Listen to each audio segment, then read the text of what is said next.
Hello dear SSLC students, ಈ ಒಂದು ವಿಡಿಯೋದಲ್ಲಿ ನಾವು Louis Pasteur conqueror of disease ಅಂತಕ್ಕಂತಹ ಒಂದು ಲೆಸನ್ನಿನ ಪಾರ್ಟ್ 2 ಅನ್ನು ಡಿಸ್ಕಷನ್ ಮಾಡ್ತಾ ಇದ್ದೇವೆ. ಈಗ ಆಲ್ರೆಡಿ ಈ ಒಂದು ಲೆಸನ್ಗೆ ಸಂಬಂಧಪಟ್ಟಂತೆ ಸುಮಾರು 11 ಪ್ಯಾರಾಗ್ರಾಫ್ಸ್ಗಳನ್ನು ಫಸ್ಟ್ ಪಾರ್ಟಲ್ಲಿ ಡಿಸ್ಕಷನ್ ಮಾಡಿದ್ದೇನೆ. ಹಾಗಾಗಿ ಪ್ಯಾರಾಗ್ರಾಫ್ ನಂಬರ್ 12 ಇಂದ ಈ ಒಂದು ವಿಡಿಯೋದಲ್ಲಿ ಡಿಸ್ಕಷನ್ ಮಾಡ್ತಾ ಇದ್ದೇನೆ. ಬನ್ನಿ 12th ಪ್ಯಾರಾಗ್ರಾಫನ್ನು ನೋಡ್ತಾ ಹೋಗೋಣ. Another very useful discovery of Pasteur's while he was working in Paris was the process which we now call after him pasteurization. Yes ನೋಡಿ, ಲೂಯಿಸ್ ಪಾಶ್ಚರ್ ಅವರು ಆ ಪ್ಯಾರಿಸ್ನಲ್ಲಿ ವರ್ಕ್ ಮಾಡ್ತಾ ಇರಬೇಕಾದ್ರೆ ಅನೇಕ ಡಿಸ್ಕವರಿಗಳನ್ನು ಮಾಡ್ತಾರೆ. ಅವುಗಳಲ್ಲಿ ಈ ಒಂದು ಪಾಶ್ಚರೈಸೇಷನ್ ಅಂತಕ್ಕಂಥದ್ದು ಕೂಡ ಒಂದು ಆಗಿದೆ. ಇದರ ಬಗ್ಗೆ ನೀವು ಕೇಳಿ ತಿಳ್ಕೊಂಡಿರ್ಬೋದು. Some French wine growers were troubled by a germ which had turn their wine sour. Yes, ಒಂದು ಫ್ರೆಂಚ್ ವೈನ್ ಗ್ರೋವರ್ಸ್ ಏನಿದ್ರು ಅಂದರೆ ವೈನನ್ನು ತಯಾರು ಮಾಡ್ತಕ್ಕಂತಹ ಪೀಪಲ್ಸ್ ಏನಿದ್ರಲ್ವ, ಅವ್ರಿಗೆ ಒಂದು ತೊಂದರೆ ಆಗ್ತಾ ಇರುತ್ತೆ. ಅದೇನಪ್ಪ ಅಂದರೆ ಯಾವುದೋ ಒಂದು ಜರ್ಮ್ ಏನು ಮಾಡ್ತಾ ಇರುತ್ತೆ, ಅವರೊಂದು ವೈನನ್ನು ಸಾವರ್ ಅಂದರೆ ತುಂಬ ಬೇಗ ಹುಳಿ ಮಾಡೋದು ಅಥವಾ ಬೇಗ ಹಾಳಾಗೋ ರೀತಿಯಲ್ಲಿ ಮಾಡ್ತಾ ಇತ್ತು. Pasteur showed that by heating the wine or milk or whatever it might be to a temperature of 50 or 60 degrees centigrade the germs were made harmless. Yes ನೋಡಿ, ಅವ್ರಿಗೆಲ್ರಿಗೂ ಕೂಡ ಒಂದು ಮಾರ್ಗವನ್ನು ಲೂಯಿಸ್ ಪಾಶ್ಚರ್ ಅವರು ತೋರಿಸ್ಕೊಡ್ತಾರೆ. ಅದೇನಪ್ಪ ಅಂದರೆ ಯಾವುದೇ ಒಂದು ಲಿಕ್ವಿಡ್ ಇರ್ಬೋದು, ವೈನ್ ಇರ್ಬೋದು, ಮಿಲ್ಕ್ ಇರ್ಬೋದು, ಅಥವಾ ಬೇರೆ ಯಾವುದೇ ಲಿಕ್ವಿಡ್ ಇದ್ರೂ ಕೂಡ ಅದನ್ನು ನಾವು 50 to 60 ಸೆಂಟಿಗ್ರೇಡಲ್ಲಿ ಕುದಿಸ್ಬಿಟ್ರೆ ಅಂದರೆ ಬಾಯ್ಲ್ ಮಾಡಿಬಿಟ್ರೆ ಆಗ ಅದರಲ್ಲಿದ್ದಂತಹ ಎಲ್ಲ ಜೆಮ್ಸ್ಗಳು ಸತ್ತು ಹೋಗೋದ್ರಿಂದ ಆ ಲಿಕ್ವಿಡ್ ಹಾರ್ಮ್ಲೆಸ್ ಆಗುತ್ತೆ. ಇದನ್ನೇ ನಾವು ಪಾಶ್ಚರೈಸೇಷನ್ ಅಂತೇಳಿ ಕರಿತೇವೆ. Pasteurized milk is milk which has been treated in this way and then sealed to prevent more germs from entering. Yes, ನಿಮಗೆ ಪಾಶ್ಚರೀಕರಿಸಿದ ಹಾಲು ಅಂತಕ್ಕಂಥದ್ರ ಬಗ್ಗೆ ಗೊತ್ತಿರ್ಬೋದು. ಅದು ಈ ಲೂಯಿಸ್ ಪಾಶ್ಚರ್ ಅವರ ಇದೇ ಮೆಥಡನ್ನು ಅಂದರೆ 50 to 60 ಸೆಂಟಿಗ್ರೇಡಲ್ಲಿ ಬಾಯ್ಲ್ ಮಾಡ್ತಕ್ಕಂಥ ವಿಧಾನವನ್ನು ಅನುಸರಿಸಿಬಿಟ್ಟು ಪ್ಯಾಕೆಟ್ ಮಾಡಿರ್ತಕ್ಕಂಥ ಒಂದು ಮಿಲ್ಕ್ ಆಗಿರುತ್ತೆ. 13th ಪ್ಯಾರಾಗ್ರಾಫ್ ನೋಡಿ. Louis Pasteur was what we should call an all round scientist. Yes, ನಾವು ಲೂಯಿಸ್ ಪಾಶ್ಚರ್ ಅವರನ್ನು ಆಲ್ರೌಂಡ್ ಸೈಂಟಿಸ್ಟ್ ಅಂತೇಳಿ ಕರಿಬೋದು. ನೋಡಿ, ನೀವು ಕ್ರಿಕೆಟ್ನಲ್ಲಿ ಬ್ಯಾಟು ಮತ್ತು ಬಾಲು ಅದ್ರ ಜೊತೆಗೆ ಒಳ್ಳೆ ಫೀಲ್ಡಿಂಗ್ ಮಾಡೋರನ್ನ ನಾವು ತುಂಬ ಒಳ್ಳೆ ಆಲ್ರೌಂಡರ್ ಅಂತೇಳಿ ಕರಿತೇವೆ.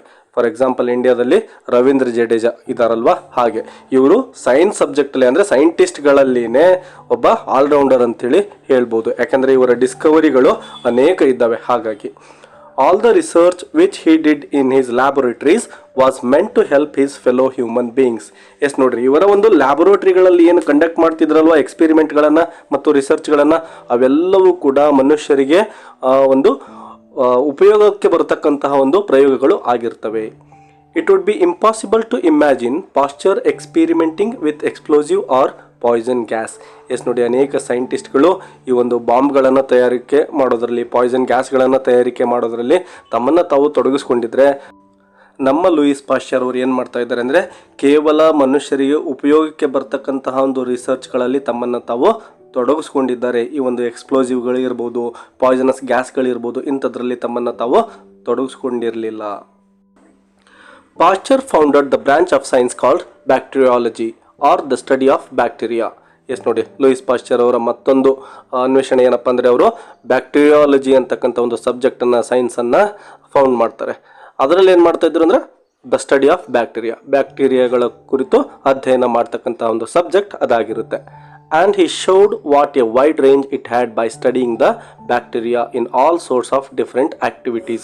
ಎಸ್ ನೋಡಿ, ಬ್ಯಾಕ್ಟೀರಿಯಾಗಳ ಬಗ್ಗೆ ಸ್ಟಡಿ ಮಾಡ್ತಕ್ಕಂಥದ್ದು ಎಷ್ಟೊಂದು ವಿಶಾಲವಾಗಿರ್ತಕ್ಕಂಥ ಸಬ್ಜೆಕ್ಟ್ ಆಗಿದೆ ಅನ್ನೋದನ್ನು ಅವರು ತೋರಿಸಿಕೊಡ್ತಾರೆ.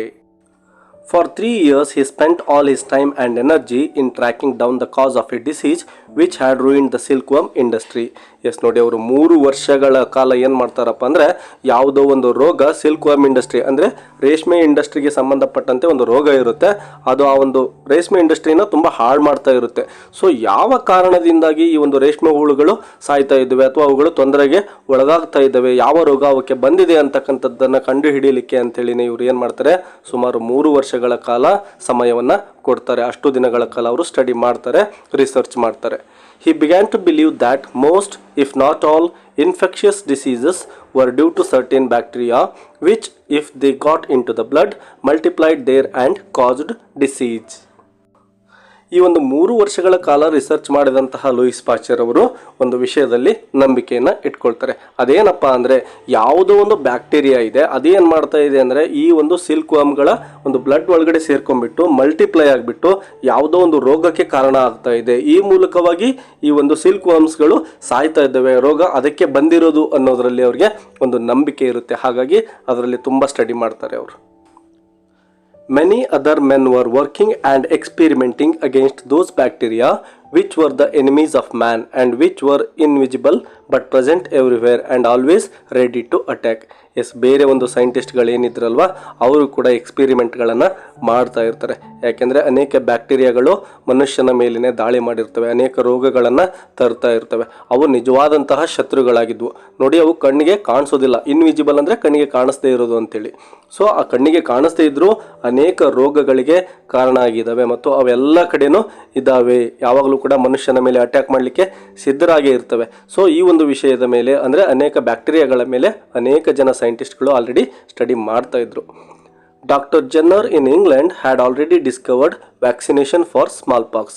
ಎಸ್, ಅಷ್ಟೊತ್ತಿಗಾಗಲೇ ಡಾಕ್ಟರ್ ಜೆನ್ನರ್ ಅಂತಕ್ಕಂಥ ಒಬ್ಬ ಇಂಗ್ಲೆಂಡಿನ ಸೈಂಟಿಸ್ಟ್ ಏನು ಮಾಡಿರ್ತಾರೆ ಅಂದರೆ ಒಂದು ವ್ಯಾಕ್ಸಿನೇಷನನ್ನು ಅಂದರೆ ಸ್ಮಾಲ್ ಪಾಕ್ಸ್ ಅಂತಕ್ಕಂಥ ಒಂದು ರೋಗಕ್ಕೆ ಒಂದು ವ್ಯಾಕ್ಸಿನೇಷನನ್ನು ಡಿಸ್ಕವರ್ ಮಾಡ್ತಾ ಇರ್ತಾರೆ. But inoculation against other diseases had not yet started. Yes, ನೋಡಿ, ಡಾಕ್ಟರ್ ಜೆನ್ನರ್ ಅವರು ಏನೋ ಒಂದು ಸ್ಮಾಲ್ ಪಾಕ್ಸ್ಗೆ ಸಂಬಂಧಪಟ್ಟಂತೆ ಒಂದು ವ್ಯಾಕ್ಸಿನೇಷನನ್ನು ಕಂಡುಹಿಡಿದಿರ್ತಾರೆ. ಬಟ್ ಬೇರೆ ಯಾವುದೇ ರೋಗಕ್ಕೂ ಕೂಡ ಯಾವುದೇ ಒಂದು ಚುಚ್ಚುಮದ್ದು, ಇನಾಕ್ಯುಲೇಷನ್ ಅಂದರೆ ಚುಚ್ಚುಮದ್ದು ಅಂತೇಳಿ ನೀವು ಅರ್ಥ ಮಾಡ್ಕೋಬೇಕು. ಸೊ ಈ ರೀತಿಯ ಒಂದು ಇನಾಕ್ಯುಲೇಷನನ್ನು ಬೇರೆ ಯಾರು ಕೂಡ ಕಂಡುಹಿಡಿದಿರಲಿಲ್ಲ ಅಲ್ಲಿವರೆಗೂ ಕೂಡ. Pasteur was trying to discover a cure for the terrible disease called anthrax, which men sometimes get from infected shaving brushes and which was attacking cows and sheep in France and killing them off very quickly. Yes, Louis Pasteur ಅವರು anthrax ಅಂತಕ್ಕಂತಹ ಒಂದು ರೋಗಕ್ಕೆ ಒಂದು ಚಿಕಿತ್ಸೆಯನ್ನು ಕಂಡುಹಿಡಲಿಕ್ಕೆ ಅಂದರೆ ಒಂದು ಕ್ಯೂರನ್ನು ಕಂಡುಹಿಡಲಿಕ್ಕೆ ಪ್ರಯತ್ನವನ್ನು ಮಾಡ್ತಾ ಇದ್ರು. ಆ ಒಂದು ಆಂಥ್ರಾಕ್ಸ್ ಅಂತಕ್ಕಂಥದ್ದು ಮೆನ್ಗಳು ಒಬ್ರಿಗೊಬ್ರು ಶೇವಿಂಗ್ ಬ್ರಷ್ಗಳನ್ನು ಯೂಸ್ ಮಾಡೋದ್ರ ಮೂಲಕ ಒಬ್ಬರಿಂದ ಇನ್ನೊಬ್ಬರಿಗೆ ಹರಡ್ತಾ ಇತ್ತು. ಅದರ ಜೊತೆಗೆ ಇಟ್ ಈಸ್ ಆಲ್ಸೋ ಅಟ್ಯಾಕಿಂಗ್ ಕೌಸ್ ಅಂದರೆ ಕೌಸ್ಗಳಿಗೂ ಕೂಡ ಅಟ್ಯಾಕ್ ಮಾಡ್ತಾ ಇತ್ತು. ಅದ್ರ ಜೊತೆಗೆ ಶೀಪ್ಗಳಿಗೂ ಕೂಡ ಅದು ಒಂದು ಫ್ರಾನ್ಸಲ್ಲಿ ರೋಗಕ್ಕೆ ಕಾರಣ ಆಗ್ತಾ ಇತ್ತು. ಈ ರೀತಿಯಾಗಿ ಕೌಗಳಿರ್ಬೋದು ಮತ್ತು ಶೀಪ್ಗಳಿರ್ಬೋದು, ಮನುಷ್ಯರಿರ್ಬೋದು, ಹೀಗೆ ಆ ಒಂದು ರೋಗಕ್ಕೆ ಆ ಕಾಲದಲ್ಲಿ ಬಲಿ ಆಗ್ತಾ ಇದ್ರು. He found out first of all that a cow could not have anthrax twice. Yes, ನೋಡಿ, ಆ ಲೂಯಿಸ್ ಪಾಶ್ಚರ್ ಅವರು ಒಂದು ವಿಷಯವನ್ನು ಇಲ್ಲಿ ಗಮನಿಸ್ತಾರೆ. ಏನಪ್ಪ ಅಂದರೆ ಒಂದು ಕೌಗೆ ಒಂದು ಸಾರಿ ಆಂಥ್ರಾಕ್ಸ್ ಬಂದಿದೆ ಅಂದರೆ ಆ ಕೌಗೆ ಮತ್ತೊಂದು ಸಾರಿ ಆಂಥ್ರಾಕ್ಸ್ ಅಂತಕ್ಕಂತಹ ಒಂದು ರೋಗ ಬರದೇ ಇರೋದು ಅವರ ಕಣ್ಣಿಗೆ ಬೀಳುತ್ತೆ.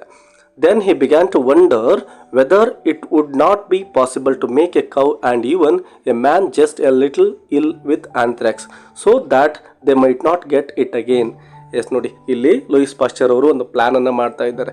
ಈಗ ಆಂಥ್ರಾಕ್ಸ್ ಅಂತಕ್ಕಂಥದ್ದು ಒಂದು ಸಾರಿ ಬರುತ್ತೆ, ಮತ್ತೊಂದು ಸಾರಿ ಬರೋದಿಲ್ಲ ಅನ್ನೋದು ಗೊತ್ತಾದಾಗ ಮೊದಲನೇ ಟೈಮಲ್ಲಿ ಏನು ಮಾಡಿಬಿಡೋದು, ತುಂಬ ವೀಕ್ ಆಗಿರ್ತಕ್ಕಂತಹ ಒಂದು ಈ ಆಂಥ್ರಾಕ್ಸ್ಗಳನ್ನು ಬಾಡಿ ಒಳಗಡೆ ಇಂಜೆಕ್ಟ್ ಮಾಡಿಬಿಟ್ರೆ ಮತ್ತೊಂದು ಸಾರಿ ಆ ರೋಗ ಬರೋದಿಲ್ವಲ್ಲ ಅಂತಕ್ಕಂಥ ಒಂದು ಐಡಿಯಾ ಅವರ ತಲೆಯಲ್ಲಿ ಬರ್ತಾ ಇದೆ.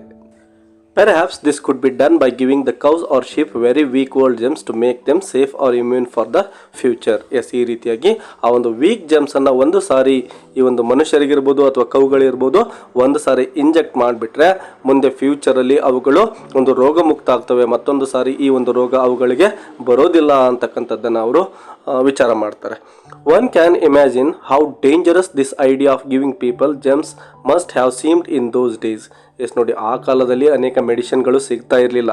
ಒಂದು ವೇಳೆ ಆ ಇಂಜೆಕ್ಟನ್ನು ಮನುಷ್ಯರಿಗೆ ಮಾಡಿಬಿಟ್ರೆ ಅವರ ಒಂದು ಪ್ರಾಣಕ್ಕೆ ಅಪಾಯ ಬರ್ತಕ್ಕಂಥ ಒಂದು ಸಂಭವನೂ ಕೂಡ ಇತ್ತು. ಹಾಗಾಗಿ that was a very dangerous plan. Many scientists were angry about it. Yes, ನೋಡಿ, ಅನೇಕ ಸೈಂಟಿಸ್ಟ್ಗಳು, ಬೇರೆ ಸೈಂಟಿಸ್ಟ್ಗಳು ತುಂಬ ಕೋಪ ಮಾಡ್ಕೊಳ್ತಾ ಇದ್ದಾರೆ. But they agree to allow Pasteur to prove it by a public experiment. Yes, ಅವರೆಲ್ಲರೂ ಕೂಡ ಲೂಯಿಸ್ ಪಾಶ್ಚರ್ ಅವರಿಗೆ ಒಂದು ಕಂಡೀಷನನ್ನು ಹಾಕ್ತಾ ಇದ್ದಾರೆ. ಅದೇನಪ್ಪ ಕಂಡೀಷನ್ ಅಂದರೆ, ನಿನ್ನ ಒಂದು ಥಿಯರಿ ಏನಿದೆ ಅದನ್ನು ಒಂದು ಪಬ್ಲಿಕ್ ಎಕ್ಸ್ಪೆರಿಮೆಂಟ್ ಮೂಲಕ ನೀನು ಪ್ರೂವ್ ಮಾಡಬೇಕು, ಹಾಗಿದ್ರೆ ಮಾತ್ರ ನಾವು ನಿನ್ನ ಒಂದು ಒಪಿನಿಯನನ್ನು ಒಪ್ಕೊಳ್ತೇವೆ ಅಂತಕ್ಕಂಥ ಒಂದು ಕಂಡೀಷನನ್ನು ಹಾಕ್ತಾರೆ. So Pasteur collected some sheep, goats and cows and divided them into 2 lots. Yes, Louis Pasteur ಅವರು ಏನು ಪ್ರಯೋಗ ಮಾಡ್ತಾ ಇದ್ದಾರೆ ನೋಡಿ, ಅವರು ಕೆಲವೊಂದಿಷ್ಟು ಕುರಿಗಳನ್ನು ಮತ್ತು ಮೇಕೆಗಳನ್ನು ಮತ್ತು ಕೌಸ್ಗಳನ್ನು ಅಂದರೆ ಹಸುಗಳನ್ನು ಕಲೆಕ್ಟ್ ಮಾಡ್ತಾರೆ ಮತ್ತು ಅವುಗಳನ್ನು 2 ಗುಂಪುಗಳಾಗಿ ಡಿವೈಡ್ ಮಾಡ್ತಾ ಇದ್ದಾರೆ. To one lot he gave injections of his weak anthrax germs. Yes, ಒಂದು ಗ್ರೂಪ್ಗೆ ಏನು ಮಾಡ್ತಾ ಇದ್ದಾರೆ ನೋಡಿ, ಈಗ 2 ಗ್ರೂಪ್ ಮಾಡಿದ್ದಾರೆ. ಒಂದು ಗ್ರೂಪ್ಗೆ ಅವರು ವೀಕ್ ಆಗಿರ್ತಕ್ಕಂತಹ ಒಂದು ಆಂಥ್ರಾಕ್ಸ್ ಜೆಮ್ಸ್ಗಳನ್ನು ಇಂಜೆಕ್ಟ್ ಮಾಡ್ತಾ ಇದ್ದಾರೆ, ಇಂಜೆಕ್ಷನ್ ಮೂಲಕ ಅವುಗಳಿಗೆ ಕೊಡ್ತಾ ಇದ್ದಾರೆ. The other lot was left alone. Yes, ಇನ್ನೊಂದು ಗ್ರೂಪ್ ಇತ್ತಲ್ವ, ಅದಕ್ಕೆ ಯಾವುದೇ ರೀತಿಯಾಗಿ ಇಂಜೆಕ್ಷನನ್ನು ಕೊಡೋದಿಲ್ಲ, ಹಾಗೆ ಬಿಡ್ತಾರೆ. Then on a certain day all the animals were injected with the most deadly anthrax germs that could be produced. Yes, ಕೆಲವು ದಿನಗಳ ಕಾಲ ಹಾಗೆ ಬಿಟ್ಬಿಟ್ಟು ಏನು ಮಾಡ್ತಾರೆ ಅಂದರೆ, ಸ್ವಲ್ಪ ದಿನ ಆದ ನಂತರದಲ್ಲಿ 2 ಗ್ರೂಪ್ಗೂ ಕೂಡ ಒಂದು ಡೆಡ್ಲಿ ಆಂಥ್ರಾಕ್ಸ್ ಅಂದರೆ ತುಂಬ ಸ್ಟ್ರಾಂಗ್ ಆಗಿರ್ತಕ್ಕಂತಹ ಆಂಥ್ರಾಕ್ಸ್ ಜರ್ಮ್ಸ್ಗಳನ್ನು ಇಂಜೆಕ್ಟ್ ಮಾಡ್ತಾ ಇದ್ದಾರೆ.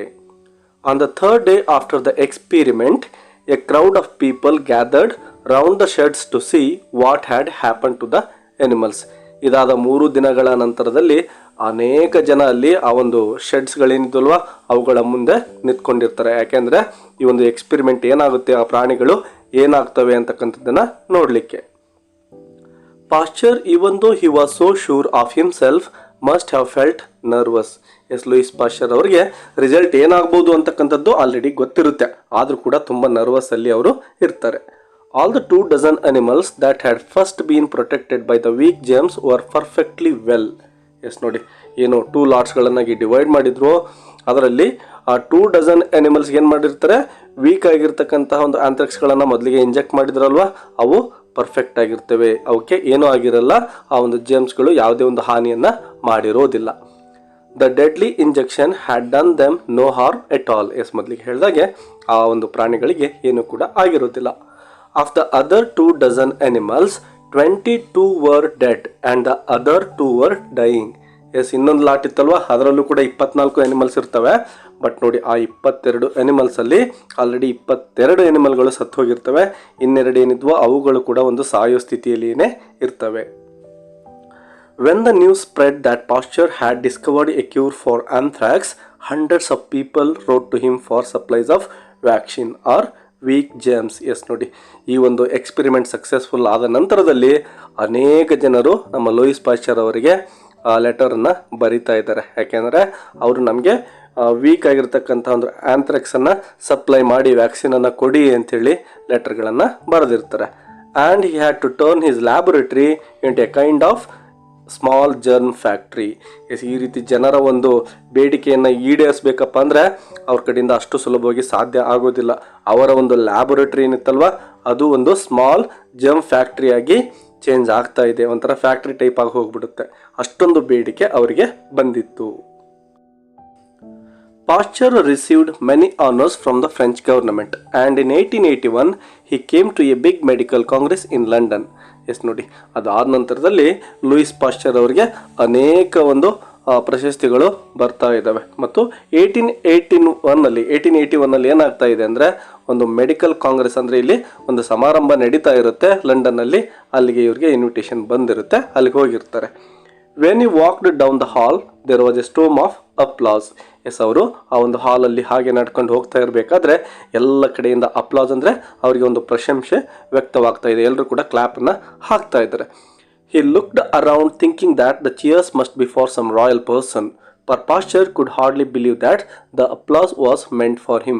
ಎಸ್, ಮೊದಲಿಗೆ ಜನಗಳು ಯಾವಾಗ ಚಪ್ಪಾಳೆಯನ್ನು ಹಾಕಲಿಕ್ಕೆ ತೊಡಗ್ತಾರೋ ಆವಾಗ ನಮ್ಮ ಲೂಯಿಸ್ ಪಾಶ್ಚರ್ ಅವರು ಯಾರೋ ಒಬ್ಬ ರಾಯಲ್ ಪರ್ಸನ್ ಅಂದರೆ ಒಬ್ಬ ಯಾರೋ ಶ್ರೀಮಂತ ವ್ಯಕ್ತಿ ಬರ್ತಾ ಇರಬೇಕು, ಹಾಗಾಗಿ ಜನಗಳು ಅವ್ರಿಗೆ ಅಪ್ರಿಷಿಯೇಷನ್ ಮಾಡ್ತಾ ಇದ್ದಾರೆ ಅಂಥೇಳಿ ತಮ್ಮ ಸುತ್ತಮುತ್ತ ನೋಡ್ತಾರೆ. ಬಟ್ ಲೇಟಾಗಿ ಅವ್ರಿಗೆ ಅರ್ಥ ಆಗುತ್ತೆ, ಆ ರೀತಿ ಅಪ್ರಿಷಿಯೇಷನ್ ಮಾಡ್ತಾ ಇದ್ದಿದ್ದು ತನಗೇನೆ ಅಂಥೇಳಿ ಅವ್ರಿಗೆ ಲೇಟಾಗಿ ಅರ್ಥ ಆಯಿತು. One of his last experiments was in connection with a terrible disease which attacks a person who is bitten by a dog with rabies. Yes, ಅವರ ಒಂದು ಕೊನೆ ಎಕ್ಸ್ಪೀರಿಮೆಂಟ್ಗಳಲ್ಲಿ ಬಹಳ ಮುಖ್ಯವಾಗಿದ್ದಂಥದ್ದು ಯಾವುದಪ್ಪ ಅಂದರೆ ಒಂದು ಟೆರಿಬಲ್ ಡಿಸೀಸ್, ಅಂದರೆ ತುಂಬ ಭಯಂಕರವಾದಂತಹ ಒಂದು ರೋಗ ಯಾವುದರಿಂದ ಬರ್ತಾ ಇತ್ತಪ್ಪ ಅಂದರೆ ಹುಚ್ಚುನಾಯಿ ಕಚ್ಚೋದ್ರಿಂದ ಬರ್ತಾ ಇತ್ತು. ಸೊ ಆ ರೋಗದ ಕುರಿತು ಅವರ ಒಂದು ಎಕ್ಸ್ಪೆರಿಮೆಂಟ್ ನಡೆಯುತ್ತೆ. A mad dog as we call it. Yes, ಒಂದು ಹುಚ್ಚುನಾಯಿ ಕಚ್ಚಿದಂತಹ ಒಂದು ರೋಗದಿಂದಾಗಿ ಈ ಒಂದು ರೇಬೀಸ್ ಅಂತಕ್ಕಂತಹ ಒಂದು ರೋಗ ಹರಡ್ತಾ ಇತ್ತು. ಅದರ ಮೇಲೆ ಒಂದು ತಮ್ಮ ಕೊನೆಯ ಎಕ್ಸ್ಪೆರಿಮೆಂಟನ್ನು ಅವರು ಮಾಡ್ತಾ ಇದ್ದಾರೆ.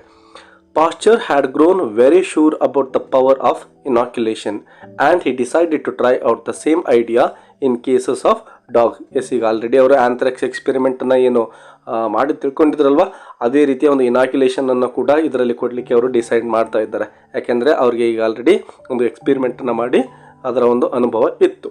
In 1885, Pasteur made his first experiment on a young Alsatian boy who came to him in Paris covered with bites from a mad dog. Yes, ಒಂದು ಅಲ್ಸೇಷನ್ ಅಂತಕ್ಕಂಥ ಒಂದು ಪ್ರದೇಶ ಇರುತ್ತೆ. ಅಲ್ಲಿ ಒಂದು ಹುಡುಗನಿಗೆ ಆಲ್ರೆಡಿ ಒಂದು ಹುಚ್ಚುನಾಯಿ ಕಚ್ಚಿರುತ್ತೆ 1885ರಲ್ಲಿ.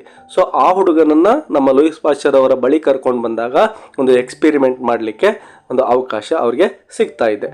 The boy's mother told Pasteur, if you can cure animals you can cure my son. Yes, ಅನೇಕ ಪ್ರಾಣಿಗಳನ್ನು ನೀವು ರಕ್ಷಣೆ ಮಾಡ್ತಿದ್ದೀರಾ ಅಂದಮೇಲೆ ನನ್ನ ಮಗನನ್ನು ಕೂಡ ನೀವು ರಕ್ಷಣೆ ಮಾಡಲಿಕ್ಕೆ ನಿಮ್ಮಿಂದ ಸಾಧ್ಯ ಆಗುತ್ತೆ ಅಂತೇಳಿ ಲೂಯಿಸ್ ಪಾಶ್ಚರ್ ಅವರ ಬಳಿ ಅವಳು ಬೇಡ್ಕೊಳ್ತಾ ಇದ್ದಾಳೆ. So Pasteur inoculated him with some weak rabies germs. Yes, ನಮ್ಮ ಲೂಯಿಸ್ ಪಾಶ್ಚರ್ ಅವ್ರು ಏನು ಮಾಡ್ತಾ ಇದ್ದಾರೆ, ಕೆಲವೊಂದಿಷ್ಟು ವೀಕ್ ರೇಬಿಸ್ ಜರ್ಮ್ಸನ್ನು ಆ ಹುಡುಗನಿಗೆ ಇಂಜೆಕ್ಟ್ ಮಾಡ್ತಾ ಇದ್ದಾರೆ. And the boy recovered. Yes, ಆ ರೀತಿ ವೀಕ್ ರೇಬಿಸ್ ಜರ್ಮ್ಸನ್ನು ಇಂಜೆಕ್ಟ್ ಮಾಡಿದಾಗ ಆ ಹುಡುಗ ಏನಾಗ್ತಾನೆ, ಒಂದು ಆ ರೋಗದಿಂದ ಮುಕ್ತನಾಗ್ತಾನೆ, ಬೇಗ ರಿಕವರ್ ಆಗ್ತಾನೆ. ಸೊ ಅವರ ಈ ಒಂದು ಪ್ರಯೋಗವು ಕೂಡ ಯಶಸ್ವಿ ಆಗುತ್ತೆ. Although Dr. Jenner had already discovered how to vaccinate against smallpox, he did not really understand about bacteria. Yes, ನೋಡಿ, ಆಲ್ರೆಡಿ ಡಾಕ್ಟರ್ ಜೆನ್ನರ್ ಅವರು ಈ ಒಂದು ಸ್ಮಾಲ್ ಪಾಕ್ಸ್ಗೆ ಒಂದು ವ್ಯಾಕ್ಸಿನೇಷನನ್ನು ಕಂಡುಹಿಡಿದಿರ್ತಾರೆ. ಆದರೆ ಅವ್ರಿಗೆ ಬ್ಯಾಕ್ಟೀರಿಯಾಗಳ ಬಗ್ಗೆ ಯಾವುದೇ ಒಂದು ಐಡಿಯಾ ಇರೋದಿಲ್ಲ. ಬ್ಯಾಕ್ಟೀರಿಯಾಗಳು ಅಂದರೆ ಏನು, ಅವು ಯಾವ ರೀತಿ ರೋಗಕ್ಕೆ ಕಾರಣ ಆಗ್ತವೆ ಅಂತಕ್ಕಂಥದ್ರ ಒಂದು ಮಾಹಿತಿ ಡಾಕ್ಟರ್ ಜೆನ್ನರ್ಗೆ ಇರೋದಿಲ್ಲ. Pasteur, after giving his life to this study, was able to prove the value of inoculation and to find out ways of varying it for different diseases. Louis Pasteur ಅವರು ತಮ್ಮ ಇಡೀ ಜೀವಮಾನವನ್ನು ಈ ಒಂದು ಬ್ಯಾಕ್ಟೀರಿಯಾಗಳ ಕುರಿತು ಸ್ಟಡಿ ಮಾಡಲಿಕ್ಕೇ ಬಳಸ್ತಾರೆ. ಮತ್ತು ಅವ್ರೇನು ಮಾಡ್ತಾರೆ, ವ್ಯಾಲ್ಯೂ ಆಫ್ ಇನಾಕ್ಯುಲೇಷನ್ ಅಂದರೆ ಈ ಒಂದು ಚುಚ್ಚುಮದ್ದಿನ ಮಹತ್ವವನ್ನು ಜಗತ್ತಿಗೆ ಗೊತ್ತಾಗೋ ಹಾಗೆ ಮಾಡ್ತಾರೆ. ಎಷ್ಟೋ ಜೀವಗಳನ್ನು ಅವರು ಉಳಿಸ್ತಾರೆ. ಅದ್ರ ಜೊತೆಗೆ ಅನೇಕ ರೋಗಗಳನ್ನು ನಿವಾರಿಸಲಿಕ್ಕೆ ಇವರ ಒಂದು ಇನಾಕ್ಯುಲೇಷನ್ ಸಹಾಯವನ್ನು ಮಾಡ್ತಾ ಇದೆ. During the First World War, the troops going abroad were inoculated against such diseases as typhoid and enteric fever, and the very low death rate from these illness among the troops, even in unhealthy places, was a great tribute to Pasteur's work. Yes, ಸುಮಾರು 1914ರಿಂದ 18ರಲ್ಲಿ ನಡೆದಂತಹ ಒಂದು first world war ಏನಿತ್ತು, ಆ ಒಂದು world ವಾರಲ್ಲಿ ಯಾವ ರೀತಿ ನಮ್ಮ ಲೂಯಿಸ್ ಪಾಶ್ಚರ್ ಅವರ ವರ್ಕ್ ಹೆಲ್ಪ್ ಮಾಡ್ತಾ ಇದೆ ನೋಡಿ. ಯಾವುದಾದ್ರೂ ದೇಶಕ್ಕೆ ಅಂದರೆ ಬೇರೆ ದೇಶಗಳಿಗೆ ಏನು ಯುದ್ಧಕ್ಕೆ ಹೋಗ್ತಕ್ಕಂತಹ ಸೈನಿಕರಿಗೆ ಮೊದಲೇ ಈ ರೀತಿಯಾಗಿರ್ತಕ್ಕಂಥ ಒಂದು ಚುಚ್ಚುಮದ್ದುಗಳನ್ನು ಕೊಟ್ಟು ಕಳಿಸಲಾಗ್ತಾ ಇತ್ತು. ಇದರಿಂದಾಗಿ ಅವ್ರಿಗೆ ಬರ್ತಕ್ಕಂತಹ ಒಂದು ಟೈಫಾಯ್ಡ್ ಇರ್ಬೋದು, ಜ್ವರ ಇರ್ಬೋದು, ಅದ್ರ ಜೊತೆಗೆ ಬೇರೆ ಬೇರೆ ರೋಗಗಳಿಂದ ಮುಕ್ತಿ ಸಿಗುತ್ತೆ. ಅಂದರೆ ಬೇರೆ ದೂರದ ಪ್ರದೇಶಗಳಿಗೆ ಹೋದರೂ ಕೂಡ ಅವರಿಗೆ ಯಾವುದೇ ಒಂದು ರೋಗ ಬರೋದಿಲ್ಲ. ಈ ರೀತಿಯಾಗಿ ಸೈನಿಕರು ಸಾಯೋ ಸಂಖ್ಯೆ ಕಡಿಮೆ ಆಗುತ್ತೆ. ಇದಕ್ಕೆಲ್ಲ ಕಾರಣ ಏನಪ್ಪ ಅಂದರೆ ಲೂಯಿಸ್ ಪಾಶ್ಚರ್ ಅವರ ಒಂದು ಹಾರ್ಡ್ ವರ್ಕ್ ಆಗಿರುತ್ತೆ ಮತ್ತು ಅವರ ಒಂದು ಕಾಂಟ್ರಿಬ್ಯೂಷನ್ಸ್ ಆಗಿರ್ತವೆ. Pasteur's memory is still honored in the Institute Pasteur in Paris, where bacteriology is studied by men of all nations. Yes, ನೋಡಿ, ಫ್ರಾನ್ಸ್ ಯಾವ ರೀತಿ ಇವರಿಗೆ ಗೌರವವನ್ನು ಕೊಡ್ತಾ ಇದೆ ಅಂದರೆ ಈಗಲೂ ಕೂಡ ಪ್ಯಾರಿಸಲ್ಲಿ ಇನ್ಸ್ಟಿಟ್ಯೂಟ್ ಪಾಶ್ಚರ್ ಅಂತಕ್ಕಂಥ ಒಂದು ಸಂಸ್ಥೆ ಅಲ್ಲಿ ಇದೆ. ಈಗಲೂ ಕೂಡ ಅಲ್ಲಿ ಒಂದು ಬ್ಯಾಕ್ಟೀರಿಯಾಗಳ ಬಗ್ಗೆ ಸ್ಟಡಿಯನ್ನು ಮಾಡಲಾಗುತ್ತೆ. ಅದರ ಜೊತೆಗೆ ಬ್ಯಾಕ್ಟೀರಿಯಾಲಜಿ ಅಂತಕ್ಕಂಥ ಒಂದು ಸಬ್ಜೆಕ್ಟ್ ಕೂಡ ಇರೋದ್ರಿಂದ ಬೇರೆ ಬೇರೆ ದೇಶಗಳ ಅನೇಕ ವ್ಯಕ್ತಿಗಳು ಅಲ್ಲಿ ಸ್ಟಡಿಯನ್ನು ಮಾಡ್ತಾ ಇದ್ದಾರೆ. At the opening of the institute in 1888, Pasteur said, "Two opposing laws seem to me now in contest." Yes, ನೋಡಿ, 1888ರಲ್ಲಿ ಆ ಒಂದು ಸಂಸ್ಥೆಯ ಒಂದು ಉದ್ಘಾಟನೆ ಇರುತ್ತೆ. ಅದರಲ್ಲಿ ತಮ್ಮ ಒಂದು ವರ್ಡ್ಸ್ಗಳನ್ನು ಅಂದರೆ ಲೂಯಿಸ್ ಪಾಶ್ಚರ್ ಅವರು ಒಂದು ಭಾಷಣವನ್ನು ಮಾಡ್ತಾ ಇದ್ದಾರೆ. ಏನಂತ ಹೇಳ್ತಾ ಇದ್ದಾರೆ ಅಂದರೆ, ಎರಡು ಅಪೋಸಿಂಗ್ ಲಾಸ್ಗಳು ಅಂದರೆ ಎರಡು ವಿರುದ್ಧವಾಗಿರ್ತಕ್ಕಂತಹ ಒಂದು ರೂಲ್ಗಳು ಇದ್ದಾವೆ. The one a law of blood and death. Yes, ಒಂದು ಲಾ ಯಾವುದಪ್ಪ ಅಂದರೆ ಬ್ಲಡ್, ರಕ್ತ ಮತ್ತು ಸಾವು ಅಂತಕ್ಕಂಥದ್ದು. Opening out each day new methods of destruction forces nations to be always ready for the battle. Yes, ನೋಡಿ, ಈ ಒಂದು ಫಸ್ಟ್ ಲಾ ಏನಿತ್ತು ಅದು ಏನಪ್ಪ ಅಂದರೆ ಯುದ್ಧಗಳಿಗೆ ಸಂಬಂಧಪಟ್ಟಿದ್ದು.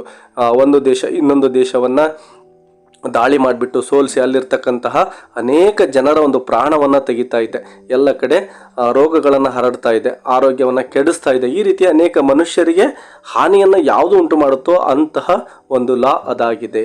The other a law of piece.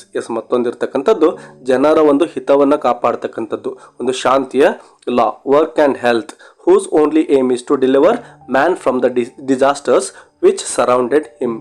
ನೋಡಿ, ಒಂದು ಲಾ ಮನುಷ್ಯನನ್ನು ನಾಶ ಮಾಡಿದರೆ ಇನ್ನೊಂದು ಲಾ ಏನು ಮಾಡ್ತಾ ಇದೆ, ಮನುಷ್ಯನ ಒಂದು ಆರೋಗ್ಯವನ್ನು ಕಾಪಾಡೋದಿರ್ಬೋದು, ಅವನ ಒಂದು ಶಾಂತಿಯನ್ನು ಕಾಪಾಡೋದಿರ್ಬೋದು, ಅಂಥದ್ದಕ್ಕೆ ಸಂಬಂಧಪಟ್ಟಿದೆ. ಇದು ಡಿಸಾಸ್ಟರ್ಗಳನ್ನು ತಡೆಯುತ್ತೆ ಅಂಥೇಳಿ ಲೂಯಿಸ್ ಪಾಶ್ಚರ್ ಅವರು ಹೇಳ್ತಾ ಇದ್ದಾರೆ.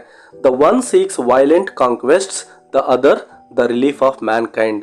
ಮೊದಲಿಗೆ ಹೇಳ್ದಾಗೆ ಒಂದು ಮನುಷ್ಯನನ್ನು ನಾಶ ಮಾಡಿದರೆ ಹಿಂಸೆಯ ಮೂಲಕ, ಇನ್ನೊಂದು ಅವನ ಒಂದು ರಿಲೀಫ್ ಅಂದರೆ ಅವನಿಗೆ ಈ ಒಂದು ಹಿಂಸೆಯಿಂದ ಮುಕ್ತಿಯನ್ನು ಕೊಡ್ತಕ್ಕಂತಹ ಲಾ ಆಗಿದೆ. Which of these two laws will prevail, God only knows. ಕೊನೆಗೆ ಯಾವುದು ಗೆಲ್ಲುತ್ತೋ ಈ ಎರಡು ಲಾಗಳಲ್ಲಿ ಅದನ್ನು ದೇವರೇ ಬಲ್ಲ ಅಂತೇಳಿ ಅವರು ಹೇಳ್ತಾ ಇದ್ದಾರೆ. But of this we may be sure that science in obeying the law of humanity will always labor to enlarge the frontiers of life. ನೋಡಿ, ಒಂದು ಲೂಯಿಸ್ ಪಾಶ್ಚರ್ ಅವರು ಇಲ್ಲಿ ಏನು ಹೇಳ್ತಿದ್ದಾರೆ ಅಂದರೆ, ಒಂದು ಲಾ ಆಫ್ ಪೀಸ್ ಅಂತಕ್ಕಂಥದ್ದು ಇದೆ ಅಲ್ವಾ, ಅದೇ ಮುಖ್ಯವಾಗಿರ್ತಕ್ಕಂಥ ಒಂದು ಪ್ರಯಾರಿಟಿ ಆಗಬೇಕು. ಯಾಕೆಂದರೆ ಅದು ಮನುಷ್ಯನ ಹಿತವನ್ನು ಕಾಯೋದ್ರಿಂದ ಎಲ್ಲರೂ ಕೂಡ ಅದಕ್ಕೆ ಪ್ರಯಾರಿಟಿಯನ್ನು ಕೊಡಬೇಕು ಅಂತಕ್ಕಂಥದ್ದು ಅವರ ಒಂದು ಒಪಿನಿಯನ್ ಆಗಿದೆ. Someone who knew Pasteur well in his old days described him thus: weary with deep lines on his face, the skin and beard with white, his hair still thick and nearly always covered with a black cap, the broad forehead wrinkled, marked with the lines of genius, the mouth slightly drawn by paralysis, but full of kindness, and above all, the living thought which still flashes from the eyes beneath the deep shadow of the eyebrows. Louis Pasteur ಅವರ ಒಂದು ಕೊನೆಯ ದಿನಗಳಲ್ಲಿ, ಅಂದರೆ ಅವರ ಒಂದು old ಏಜಲ್ಲಿ ಯಾವ ರೀತಿ ಕಾಣ್ತಾ ಇದ್ರು ಅಂತಕ್ಕಂಥದ್ದನ್ನು ಈ ಒಂದು ಪ್ಯಾರಾಗ್ರಾಫಲ್ಲಿ ನಾವು ನೋಡ್ಬೋದು. Very with deep lines on his face ಅಂದರೆ ಅವರ ಮುಖದ ಮೇಲೆ ಅನೇಕ ನೆರಿಗೆಗಳು ಇರ್ತವೆ, ಸುಕ್ಕುಗಟ್ಟಿರುತ್ತೆ ಮುಖ ಹಾಗಾಗಿ. ಮತ್ತು ವೈಟ್ ಬೇರ್ಡ್ ಅಂದರೆ ಬಿಳುಪಾಗಿರ್ತಕ್ಕಂತಹ ಒಂದು ಗಡ್ಡ ಅವ್ರಿಗೆ ಇರುತ್ತೆ. ಅದರ ಜೊತೆಗೆ his hair still thick and nearly always covered with A black cap, ಯಾವಾಗಲೂ ಕೂಡ ತಲೆ ಮೇಲೆ ಒಂದು ಕ್ಯಾಪನ್ನು ಹಾಕ್ಕೊಂಡಿರ್ತಿದ್ರು. ಅದರ ಜೊತೆಗೆ ದ ಬ್ರಾಡ್ ಫೋರ್ಹೆಡ್ ಅಂದರೆ ಅವರ ಹಣೆ ತುಂಬ ವಿಶಾಲವಾಗಿತ್ತು ಮತ್ತು ಅದು ರಿಂಕಲ್ಡ್ ಸುಕ್ಕುಗಟ್ಟಿತ್ತು. Marked with lines of genius ಅಂದರೆ ನೋಡ್ರಿ, ಆ ಒಂದು ಸುಕ್ಕುಗಟ್ಟಿರ್ತಕ್ಕಂಥ ಒಂದು ನೆರಿಗೆಗಳೇನಿದ್ವೋ ಅದು ಅವರ ಒಂದು ಜೀನಿಯಸ್ನೆಸ್ಸನ್ನು, ಅಂದರೆ ಅವರು ಎಷ್ಟೊಂದು ಟ್ಯಾಲೆಂಟ್ ಆಗಿದ್ರು ಅಂತಕ್ಕಂಥದ್ದನ್ನು ತೋರಿಸಿಕೊಡ್ತಾ ಇತ್ತು. The mouth slightly drawn by paralysis ಅಂದರೆ ಅವ್ರಿಗೆ ಪ್ಯಾರಾಲಿಸಿಸ್ ಆಗಿರೋ ಕಾರಣದಿಂದ ಆ ಒಂದು ಮೌತ್ ಸ್ವಲ್ಪ ಡ್ರಾನ್ ಅಂದರೆ ಸ್ವಲ್ಪ ಹಾಗೆ ಡೊಂಕಾಗಿರುತ್ತೆ. But full of kindness. ನೋಡಿ, ಈ ರೀತಿಯ ಒಂದು ಫಿಸಿಕಲ್ ಅಪಿಯರೆನ್ಸ್ ಇರ್ತಕ್ಕಂತಹ ಲೂಯಿಸ್ ಪಾಶ್ಚರ್ ಅವರು ತುಂಬ ಕೈಂಡ್ ಆಗಿರ್ತಕ್ಕಂಥ ವ್ಯಕ್ತಿ ಆಗಿದ್ದರು. ಅದೆಲ್ಲಕ್ಕೂ ಮಿಗಿಲಾಗಿ the living thought which still flashes from the eyes ಅಂದರೆ ಅವರ ಒಂದು ಏನು ವಿಚಾರಗಳಿದ್ವೋ ಅವು ಈಗಲೂ ಕೂಡ ಅವರ ಒಂದು ಮುಖದಲ್ಲಿ ಬೆಳಗ್ತಾ ಇದ್ವು. Ice beneath the deep shadow of the eyebrows. ಅವರ ಕಣ್ಣುಗಳ ಹಿಂದೆ ಅವರ ಒಂದು ಪ್ರಾಮಾಣಿಕತೆ ಕಾಣಿಸ್ತಾ ಇತ್ತು ಮತ್ತು ಅವರ ಒಂದು ಅದ್ಭುತವಾದಂತಹ ವಿಚಾರಗಳು ನಮಗೆ ಕಣ್ಣುಗಳ ಮೂಲಕ ಕಾಣಿಸ್ತಾ ಇದ್ವು ಅಂತಕ್ಕಂಥದ್ದನ್ನು ನಾವು ಇಲ್ಲಿ ನೋಡಬಹುದು. On Pasteur's 78th birthday, his jubilee was celebrated almost like a national festival. ಅವರ ಒಂದು 70ನೇ ವರ್ಷದ ಹುಟ್ಟುಹಬ್ಬವನ್ನು ಫ್ರಾನ್ಸ್ನಲ್ಲಿ ಯಾವ ರೀತಿ ಸೆಲೆಬ್ರೇಟ್ ಮಾಡ್ತಿದ್ರು ಅಂದರೆ ಒಂದು ನ್ಯಾಷನಲ್ ಫೆಸ್ಟಿವಲ್ ಅಂದರೆ ರಾಷ್ಟ್ರೀಯ ಹಬ್ಬದ ತರಹ ಅದ್ಭುತವಾಗಿ ಸೆಲೆಬ್ರೇಟ್ ಮಾಡ್ತಾಯಿದ್ರು. Like Lord Lister, he was honoured in his old age by the scientists of all nations. Lord Lister ಅಂತಕ್ಕಂಥ ಒಬ್ಬ ಸೈಂಟಿಸ್ಟ್ಗೆ ತುಂಬ ಗೌರವವನ್ನು ಕೊಡಲಾಗಿತ್ತು ಅದಕ್ಕೂ ಮೊದಲು. ಅದೇ ರೀತಿಯೇ ಲೂಯಿಸ್ ಪಾಶ್ಚರ್ ಅವ್ರಿಗೂ ಕೂಡ ಎಲ್ಲ ದೇಶಗಳ ಸೈಂಟಿಸ್ಟ್ಗಳು ಸೇರಿಕೊಂಡು ತುಂಬ ಅದ್ಭುತವಾದಂತಹ ಒಂದು ವಿಷನ್ನು ಮಾಡ್ತಾ ಇದ್ದಾರೆ, ಗೌರವವನ್ನು ಕೊಡ್ತಾ ಇದ್ದಾರೆ. At the crowded meeting in the great hall of the university of Paris, the old man was too overcome to speak and his speech was read to the distinguished audience by his son. ನೋಡಿ, ಆ 70ನೇ ವರ್ಷದ ಒಂದು ಬರ್ತ್ಡೇಯಲ್ಲಿ ಅನೇಕ ದೇಶಗಳ ಜನರು ಬಂದು ಸೇರಿದ್ದಾರೆ. ಆ ಒಂದು ಜನಗಳ ಮಧ್ಯೆ ಒಬ್ಬ ಓಲ್ಡ್ ಮ್ಯಾನ್ ಇದ್ದಾರೆ. ಅವರಿಗೆ ಮಾತನಾಡಲಿಕ್ಕೆ ಟೂ ಓವರ್ಕಮ್ ಟು ಸ್ಪೀಕ್ ಅಂದರೆ ಅವರಿಗೆ ಬಂದು ಮಾತನಾಡ್ತಕ್ಕಂಥ ಒಂದು ಶಕ್ತಿ ಅಲ್ಲಿ ಇರೋದಿಲ್ಲ. ಮತ್ತು ಆ ಫಂಕ್ಷನ್ ಎಲ್ಲಿ ನಡೀತಾ ಇದೆ ನೋಡಿ, great hall of the university of Paris ಅಲ್ಲಿ ನಡೀತಾ ಇತ್ತು. ಸೊ ಇವ್ರಿಗೆ ಎದ್ದು ಬಂದು ಅಲ್ಲಿ ಮಾತನಾಡಲಿಕ್ಕೆ ಆಗೋದಿಲ್ಲ. ಹಾಗಾಗಿ ಅವರ ಒಂದು ಭಾಷಣವನ್ನು ಅವರ ಮಗ ಏನು ಮಾಡ್ತಾ ಇದ್ದಾನೆ, ಓದ್ತಾ ಇದ್ದಾನೆ. ಈ speech was read to the distinguished. ಆ ಡಿಸ್ಟಿಂಗ್ವಿಶ್ಡ್ ಅಂದರೆ ಬೇರೆ ಬೇರೆ ದೇಶಗಳಿಂದ ಬಂದಂತಹ ಆಡಿಯನ್ಸ್ ಇದ್ರಲ್ವ, ಅವರೆಲ್ಲರನ್ನು ಕುರಿತು ಅವರ ಮಗ ಈ ಒಂದು ಸ್ಪೀಚನ್ನು ಓದ್ತಾ ಇದ್ದಾರೆ. ಏನಂತ ಆ ಒಂದು ಸ್ಪೀಚ್ ಒಳಗಡೆ ಇತ್ತು ಅನ್ನೋದನ್ನು ನಾವು 25th ಪ್ಯಾರಾಗ್ರಾಫಲ್ಲಿ ನೋಡಬಹುದು.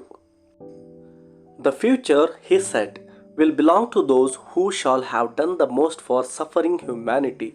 ಭವಿಷ್ಯ ಅಂತಕ್ಕಂಥದ್ದು ಯಾರಿಗೆ ಸೇರಿದೆ ಅಂದರೆ ಯಾರು ಮನುಷ್ಯನಿಗೆ ಒಳಿತನ್ನು ಮಾಡ್ತಾರೋ ಮತ್ತು ಮನುಷ್ಯನ ಒಂದು ಕಷ್ಟಗಳಿಗೆ ಸಹಾಯವನ್ನು ಮಾಡ್ತಾರೋ ಅಂಥವ್ರಿಗೆ ಸೇರಿದೆ. To the young students he addressed a special word. ಅಲ್ಲಿ ನೆರೆದಿರ್ತಕ್ಕಂತಹ ಯಂಗ್ ಸ್ಟೂಡೆಂಟ್ಸ್ ಏನಿದ್ರು ಅವರ ಕುರಿತು ಒಂದು ಮಾತನ್ನಲ್ಲಿ ಹೇಳಲಾಗುತ್ತೆ. First ask your selves what have I done for my education. ಮೊದಲನೇ ಒಂದು ಪ್ರಶ್ನೆಯನ್ನು ನೀವು ಏನು ಕೇಳ್ಕೋಬೇಕಪ್ಪ ಅಂದರೆ ನಿಮ್ಮನ್ನು ನೀವು ನನ್ನ ಎಜುಕೇಷನ್ಗೋಸ್ಕರ ನಾನು ಏನು ಮಾಡ್ತಾ ಇದ್ದೇನೆ, ಅಂದರೆ ನಾನು ಯಾವ ರೀತಿ ಕಷ್ಟಪಟ್ಟು ಓದ್ತಾ ಇದ್ದೇನೆ ಅಂತಕ್ಕಂಥದ್ದನ್ನು ನೀವು ಕೇಳ್ಕೋಬೇಕು. Then as you advance in life what have I done for my country. ಅದಾದ ನಂತರದಲ್ಲಿ ನನ್ನ ದೇಶಕ್ಕಾಗಿ ನಾನು ಏನು ಮಾಡಿದೆ ಅಂತಕ್ಕಂಥ ಒಂದು ಪ್ರಶ್ನೆಯನ್ನು ನೀವು ಕೇಳ್ಕೋಬೇಕು ಅಂಥೇಳಿ ಅವರು ಹೇಳ್ತಾ ಇದ್ದಾರೆ. So that some day that supreme happiness may come to you. ಮುಂದೊಂದು ದಿನ ಈ ರೀತಿಯ ಪ್ರಶ್ನೆಗಳನ್ನು ಕೇಳಿಕೊಂಡ್ರೆ ನೀವು ಒಂದು ಸುಪ್ರೀಮ್ ಹ್ಯಾಪಿನೆಸ್, ಈ ದೇಶಕ್ಕೆ ಏನಾದರೂ ಕೊಡುಗೆ ಕೊಟ್ಟಾಗ ಅದರಿಂದ ಏನು ನಿಮಗೆ ಖುಷಿ ಸಿಗುತ್ತೋ ಅದಕ್ಕಿಂತ ಸುಪ್ರೀಮ್ ಆಗಿರ್ತಕ್ಕಂಥದ್ದು ಬೇರೆ ಯಾವುದೂ ಇಲ್ಲ ಅಂಥೇಳಿ ಅವರು ಹೇಳ್ತಾ ಇದ್ದಾರೆ. The consciousness of having contributed in some measure to the progress and welfare of humanity. ಮನುಷ್ಯನ ಒಳಿತಿಗೆ ಏನಾದರೂ ಒಂದು ಕೊಡುಗೆಯನ್ನು ಕೊಟ್ಟಿದ್ದೆ ಆದರೆ ಅದಕ್ಕಿಂತ ದೊಡ್ಡ ಸಾಧನೆ ಬೇರೆ ಇಲ್ಲ. ಸೊ ಹಾಗಾಗಿ ಪ್ರತಿಯೊಬ್ಬರು ಕೂಡ ಒಂದು ಉತ್ತಮ ಶಿಕ್ಷಣವನ್ನು ಪಡೆದುಕೊಂಡು ದೇಶಕ್ಕಾಗಿ ಏನಾದರೂ ಒಂದು ಕಾಂಟ್ರಿಬ್ಯೂಷನನ್ನು ಕೊಡಿ, ಮನುಷ್ಯರ ಒಳಿತಿಗಾಗಿ ಯಾವುದು ಒಳ್ಳೆಯದಾಗುತ್ತೋ ಅಂಥದ್ದನ್ನು ಕೆಲಸವನ್ನು ಮಾಡಿ ಅಂಥೇಳಿ ಆ ಒಂದು ಲೆಟರ್ ಮೂಲಕ ಅವರ ಮಗ ಓದ್ತಾ ಇದ್ದಾನೆ. Pasteur himself certainly new that happiness. Louis Pasteur ಅವರಿಗೆ ಅಂತಹ ಒಂದು ಮಹತ್ವವಾಗಿರ್ತಕ್ಕಂತಹ ತುಂಬ ಖುಷಿಯನ್ನು ಕೊಡ್ತಕ್ಕಂತಹ ಒಂದು ಸಂತಸ ಅವರ ಒಂದು ಓಲ್ಡ್ ಏಜಲ್ಲಿ ಇತ್ತು. ಯಾಕೆಂದರೆ ಅವರು ಮನುಷ್ಯನಿಗೆ ಒಳಿತಾಗ್ತಕ್ಕಂತಹ ಅನೇಕ ಡಿಸ್ಕವರಿಗಳನ್ನು ಮಾಡಿದ್ರು, ಮೆಡಿಷನ್ಗಳನ್ನು ಕಂಡುಹಿಡಿದಿದ್ರು. He died in 1895 when he was 75. ಅವರ ಒಂದು 75ನೇ ವಯಸ್ಸಲ್ಲಿ 1895ರಲ್ಲಿ ಅವರು ಈ ಜಗತ್ತನ್ನು ಬಿಟ್ಟು ಅಗಲ್ತಾ ಇದ್ದಾರೆ. And no name in science is more honoured or will longer be remembered. ಆ ರೀತಿಯಾಗಿರ್ತಕ್ಕಂಥ ಒಂದು ಮಹಾಚೇತನ ಈ ಒಂದು ಭೂಮಿಯನ್ನು ಬಿಟ್ಟು ದೂರ ಆಗುತ್ತೆ. ನೋಡಿ, ಅವರು ದೂರ ಆದರೂ ಕೂಡ ಅವರ ಸಾಧನೆಗಳು ಇಂದಿಗೂ ಕೂಡ ಹಾಗೆ ಶಾಶ್ವತವಾಗಿ ಉಳಿದಿದ್ದಾವೆ ಅನ್ನೋದನ್ನು ನಾವು ಇಲ್ಲಿ ನೋಡಬಹುದು. ಡಿಯರ್ ಸ್ಟೂಡೆಂಟ್ಸ್, ಇದಿಷ್ಟು ನಿಮ್ಮ ಲೂಯಿಸ್ ಪಾಶ್ಚರ್ಗೆ ಸಂಬಂಧಪಟ್ಟಂತಹ ಲೆಸನ್ನಿನ ಒಂದು ಕನ್ನಡ ವಿವರಣೆ ಆಗಿರುತ್ತೆ. ಇದೇ ರೀತಿ ನಿಮ್ಮ ಲೆಸನ್ಸ್ಗಳನ್ನು ಕನ್ನಡದಲ್ಲೇ ನೀವು ಕಲಿಬೇಕಪ್ಪ ಅಂದರೆ ಈ ಚಾನಲನ್ನು ಸಬ್ಸ್ಕ್ರೈಬ್ ಮಾಡ್ಕೊಳ್ಳಿ. ಅದ್ರ ಜೊತೆಗೆ ಈ ವಿಡಿಯೋವನ್ನು ನಿಮ್ಮ ಫ್ರೆಂಡ್ಸ್ಗೂ ಕೂಡ ಶೇರ್ ಮಾಡಿ, ಅವರು ಕೂಡ ಈಸಿಯಾಗಿ ಅರ್ಥ ಮಾಡ್ಕೊಳ್ಳಿಕ್ಕೆ ಸಹಾಯ ಮಾಡಿ ಅಂತ ಹೇಳ್ತಾ ಇಲ್ಲಿಗೆ ವಿಡಿಯೋವನ್ನು ಮುಗಿಸೋಣ. ಮತ್ತೊಂದು ಲೆಸನ್ನೊಂದಿಗೆ ಸಿಗೋಣ. ಅಲ್ಲಿವರೆಗೂ take care and keep learning. Bye bye.